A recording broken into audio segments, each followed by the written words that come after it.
នៅក្នុងវីដេអូនេះដែរខ្ញុំនឹងបង្ហាញបងប្អូនទាំងអស់គ្នាអំពីរបៀបឆែកលេខទូរស័ព្ទដោយភ្ជាប់ជាមួយអត្តសញ្ញាណប័ណ្ណអញ្ចឹងបងប្អូនយើងខ្លះនៅពេលដែលគាត់ប្រើលេខទូរស័ព្ទដៃគាត់អត់ដឹងថាលេខទូរស័ព្ទដៃរបស់គាត់នឹងភ្ជាប់អត្តសញ្ញាណប័ណ្ណរបស់ខ្លួនឯងឬមួយក៏ដាក់អត្តសញ្ញាណប័ណ្ណរបស់អ្នកណាទេអញ្ចឹងយើងអាចធ្វើការឆែកបានមិនថាប្រព័ន្ធ smartphone smart share card អីទេអញ្ចឹងរបៀបឆែកគឺមានតែមួយទេអញ្ចឹងកុំឲ្យខាតពេលយូរយើងទៅតាមដានទស្សនាវីដេអូនេះទាំងអស់គ្នាអញ្ចឹងជាដំបូងហើយបងប្អូនចូលកន្លែងសញ្ញា call នេះមកបន្តមកទៀតដើម្បីឆែកបានបងប្អូនគ្រាន់តែចុចសញ្ញាផ្កាយ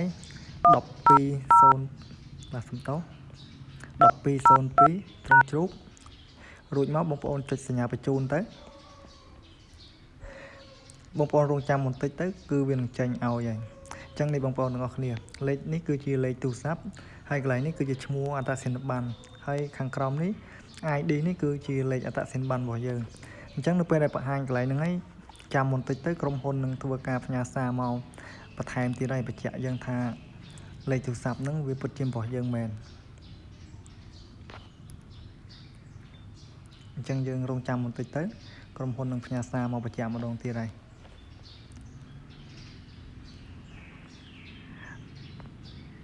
ចឹងនៅពេលដែលផ្ញើសារមកបងប្អូនចូលនៅកន្លែងសារបងប្អូនចូលកន្លែង smartphone មកអញ្ចឹងនេះបងប្អូនទាំងអស់គ្នាអញ្ចឹងនៅក្នុងសារនេះគឺគេបញ្ជាក់ថ្ងៃខែឆ្នាំកំណើតឲ្យយើងទៀតថាវាពិតជាថ្ងៃខែឆ្នាំកំណើតរបស់យើងលេខ ID របស់យើង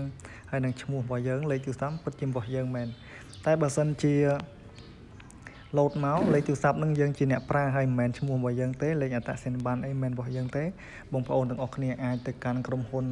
ដែលបងប្អូនប្រាស់លេខទូរស័ព្ទហ្នឹងទៅបើសិនជាបងប្អូនប្រើប្រព័ន្ធ smartphone បងប្អូនទៅខាងក្រុមហ៊ុន smartphone ឲ្យគេដូរ